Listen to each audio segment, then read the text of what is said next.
Hola, buenas tardes. Mi nombre es María Asunción Hernández Lira y el día de hoy vamos a hablar sobre epistemología y teoría del conocimiento.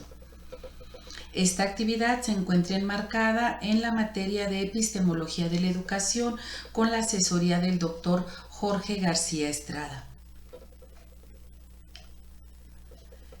Iniciaremos planteándonos la siguiente cuestión. ¿Por qué el hombre busca saber o por qué busca llegar al conocimiento? Ante esto, Aristóteles nos comenta que el hombre por naturaleza es curioso, por lo tanto siempre va a estar buscando el porqué de las cosas, el tratar de buscar por qué se generan algunos fenómenos naturales y obviamente respondiendo a esa capacidad de asombro sobre lo que acontece a su alrededor, pues va a estar implementando sus energías, sus propias estrategias para tratar de llegar a nuevos conocimientos o tratar de llegar a la verdad. Grecia, considerada como la cuna de la filosofía, es un ejemplo importante de esta inquietud incesante del hombre por querer conocer, por querer aprender nuevas cosas, pero sobre todo también por querer encontrar el por qué se están presentando tales fenómenos. En Grecia se presentan dos cuestiones muy interesantes. Por un lado, sí el florecimiento y el surgimiento de grandes pensadores, de grandes filósofos que han tenido impacto hasta nuestros días, pero por otro lado también el surgimiento de pensamientos fantásticos o de pensamientos mitológicos. Esto obviamente como consecuencia de no encontrar una respuesta que convenciera a todo este círculo de pensadores, a todo este gremio de grandes filósofos, hay quienes optan por atribuir la presencia de los fenómenos naturales pues a la voluntad de seres divinos, de seres sobrenaturales, de dioses con poderes extraordinarios, quienes en su momento determinaban la presencia o la ausencia de determinados fenómenos para beneficio o perjuicio del ser humano. Por lo tanto, Grecia lucha, por un lado, por llegar a conocimientos reales, a conocimientos verdaderos, a conocimientos que hoy consideramos como científicos, pero también por dar cabida a este tipo de pensamientos mitológicos para dar explicaciones a aquellas cosas o aquellos fenómenos donde no podían encontrar una respuesta lógica o una respuesta acertada de por qué se estaban presentando. Como principales exponentes tenemos a Sócrates y a Platón. Ellos nos invitan o nos hacen reflexionar acerca de que para poder llegar a la verdad, para poder llegar a conocimientos nuevos, es importante que nos apeguemos al razonamiento, a la descripción y a la discusión de los hechos reales como herramientas para poder llegar a la verdad.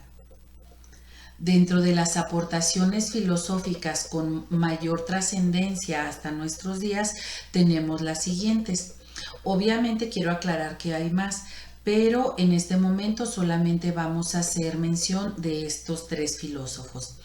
Aristóteles, quien nos dice que para poder llegar al conocimiento de las cosas tenemos que apegarnos a las causas que las originan. Platón sostiene que para poder llegar a la verdad, a la esencia misma del conocimiento, es necesario que lleguemos al mundo de las ideas. Pero para poder llegar al mundo de las ideas necesitamos superar el conocimiento sensible. Para poder nosotros percibir las cualidades de los objetos, pues esto lo hacemos por medio de los sentidos. Pero obviamente no logramos tener el conocimiento real ni la esencia de ese objeto, ya que las esencias de la realidad de los objetos se encuentran dentro del mundo de las ideas, y el transitar de este mundo sensible al mundo de las ideas obviamente solamente se da por medio de la razón. Sócrates también nos menciona dentro de su intelectualismo moral que para poder llegar al conocimiento es necesario que se cultive la virtud. Es decir, que solamente el hombre virtuoso, el hombre que estudia, el hombre que se apega a la verdad, es el que puede llegar a adquirir el conocimiento. Continuamos con la aparición de la Edad Media, en donde aquí, después de varios siglos, en donde nuestros filósofos, nuestros grandes pensadores, logran llegar a reflexiones importantes y asentar las bases de las ciencias que tenemos hoy en día, curiosamente se presenta un decaimiento de la ciencia, y esto debido a que al gran poder y a la gran influencia que logra tener la Iglesia, al restringir la actividad filosófica y la capacidad de pensamiento y de raciocinio únicamente situándolo ante una entidad divina, ante la existencia y conocimiento de Dios. Es decir, hay una persecución y hay una limitante constante de nuestros filósofos, ya que se les prohíbe o se les restringe el hecho de encontrar la explicación a los fenómenos naturales si esta reflexión no está supeditada a la voluntad y a la presencia de Dios. Esto conlleva siglos más adelante a que la Iglesia entre en crisis, porque por un lado hay gente que adopta este pensamiento teológico, pero por otro lado hay pensadores, hay filósofos que se resisten a circunscribirse a esta idea, y se gesta dentro de los pensadores esta revolución contra la Iglesia, esta crisis que hace que la Iglesia pierda poder, pierde influencia, sobre todo en las esferas económicas, políticas, culturales de las culturas que reinan en ese tiempo. Y también al interior de la Iglesia se presentan reformas importantes que les hacen ver que si continúan con una postura dogmática, con una postura impositiva, pues no van a poder tener o a continuar con ese nivel de influencia dentro de la sociedad, puesto que el hombre ha cambiado en su manera de percibir la realidad y de percibir el mundo que le rodea. Ante este debilitamiento hay un florecimiento o un resurgimiento de la ciencia, en donde los filósofos, los científicos, al no sentirse perseguidos o limitados en sus actividades, pues dan a conocer los avances y los nuevos descubrimientos que han logrado tener ocultos a lo largo de todos estos siglos. Por lo que se llega a tener un renacimiento en todos los sentidos, es decir, en el ámbito cultural, en el ámbito económico, en el ámbito político, en el ámbito científico. Hay varios fenómenos que logran tener influencia en este renacimiento o en este renacer nuevamente del ser humano, y me refiero a la expansión del comercio, es decir, cómo se abren nuevas rutas de comercio a nivel marítimo, a nivel terrestre, pues obviamente los productos, los insumos, las piedras, las especias, las telas, no es lo único que viaja. También viajan las ideas, viajan las formas de vida de una cultura y de otra, y se logra hacer una fusión de estos nuevos estilos, de estas nuevas formas de vida, y obviamente pues el hombre enriquece su conocimiento dentro de esta actividad económica. También se logra tener importantes traducciones de las obras de Aristóteles, de Platón, de Ptolomeo, de Arquímedes, lo cual hace que al estar traducidas sus obras en diferentes lenguas, pues pueda llegar este conocimiento, estas ideas a más gente y a otras culturas. Se presentan avances importantes en la astronomía, en las matemáticas, en la biología, en la medicina, solo por mencionar algunas ciencias. Y también se da una apertura muy significativa de la escuela escolástica o de los pensadores apegados a la iglesia para adoptar posturas sobre los pensadores como Platón, como Aristóteles, para pues poderlas adoptar y asumirlas desde su nueva visión, desde su postura, pues para verlas de una manera diferente. Se dan la oportunidad de leerlas, de conocerlas y obviamente de aprenderlas y aplicarlas. Y aquí otra de las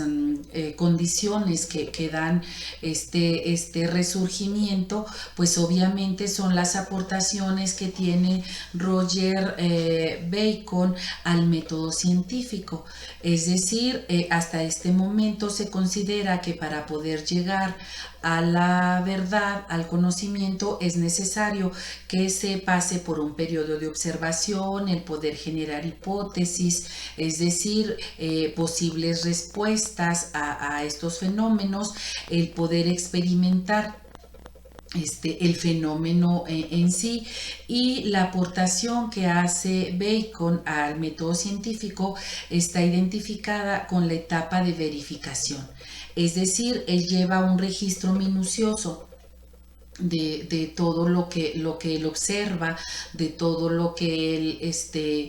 hace a nivel de hipótesis, de las hipótesis que él se genera, que él argumenta, de cómo lleva a cabo sus experimentos, y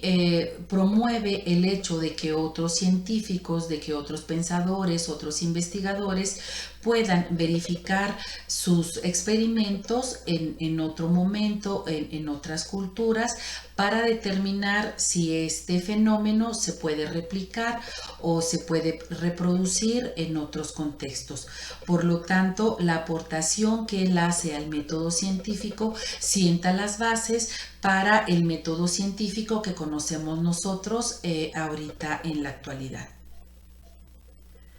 También surge dentro de estos grandes pensadores este protagonista, este personaje inglés considerado como el padre de la física. ¿Por qué? Pues por las aportaciones científicas que logra tener en varias ramas de las ciencias.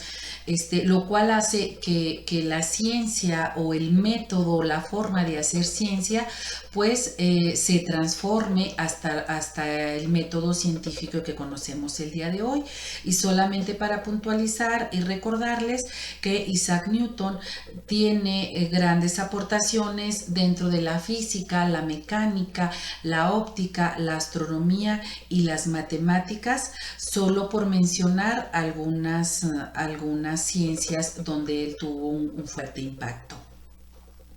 La epistemología dentro del Renacimiento también tiene una importante transformación, es decir,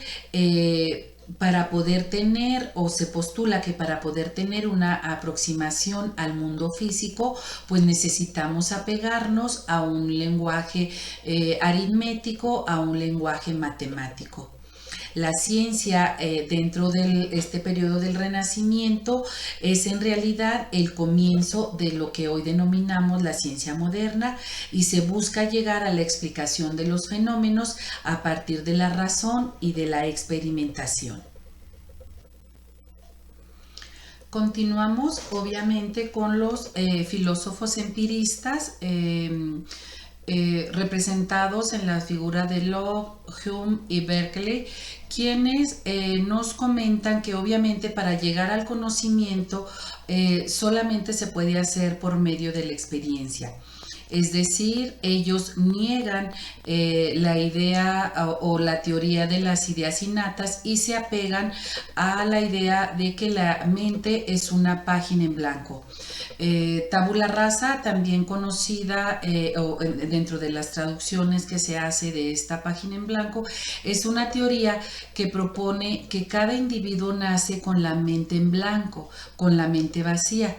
es decir, sin cualidades innatas, y que los conocimientos que llegan a ella o que se pueden adquirir, obviamente van a provenir nada más del aprendizaje, de las experiencias y de las percepciones sensoriales.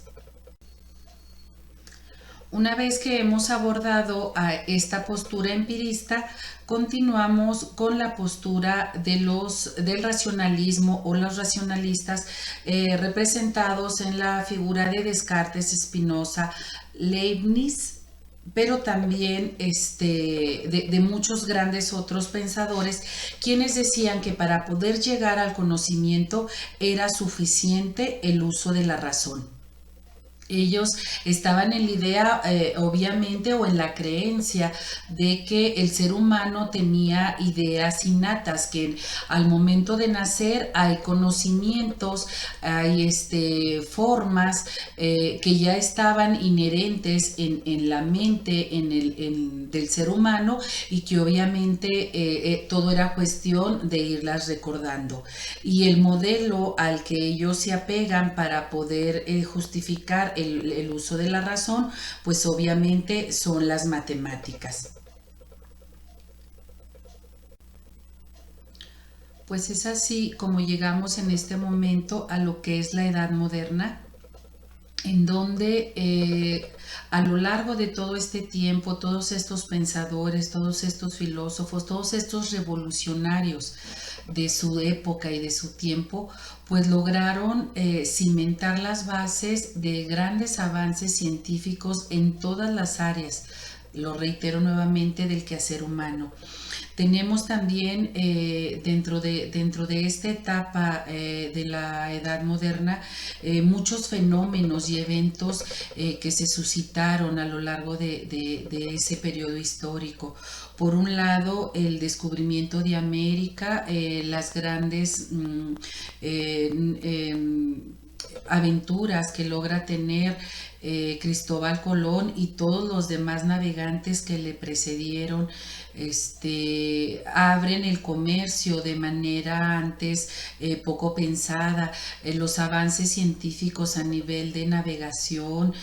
pues obviamente tienen un impacto en toda la economía, ya llamándola y ubicándola obviamente pues a nivel intercontinental o dentro de los continentes que se conocían para esos momentos. Las reformas que continúan dándose dentro de la iglesia, obviamente, en este periodo de la Edad Moderna rompe Martín Lutero con la iglesia y crea su propia iglesia o la iglesia protestante, que también da la apertura a que se integren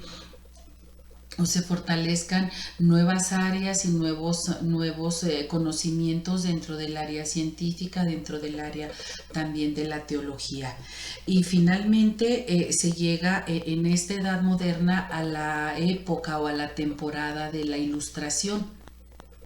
en donde se reconocía obviamente que solamente por medio de la razón se podía sacar al hombre de la ignorancia. Todo esto en busca de mejorar las condiciones de vida o la calidad de vida que tenía el ser humano. Si ustedes logran junto conmigo percibir todos estos avances, todo este trajinar desde los primeros pensadores, desde los primeros filósofos hasta este tiempo, pues nos damos cuenta de que el conocimiento del ser humano, el conocimiento del hombre ha tenido grandes evoluciones. Hubo momentos en que parece que se estancó, pero con los cambios históricos, con los cambios políticos, resurge y florece hasta tener impactos en todos los ámbitos y en todas las áreas del ser humano. Es así como al hacer todo este recorrido nos hemos dado cuenta que esa primera idea con la que iniciamos, en donde Aristóteles nos menciona que el hombre es curioso por naturaleza, que busca el conocimiento, que busca el saber de una manera natural, pues es un postulado de verdad. ¿Por qué? Porque a lo largo de todo este tiempo hemos visto cómo la inquietud, la curiosidad, la duda ha generado que los hombres tengan avances científicos, avances tecnológicos, avances en todos los ámbitos del conocimiento que le han permitido comprender de una mejor manera el mundo natural y el mundo social en el cual se desenvuelve. Espero que esta presentación haya sido de su agrado y agradezco el favor de su atención. Muy amables.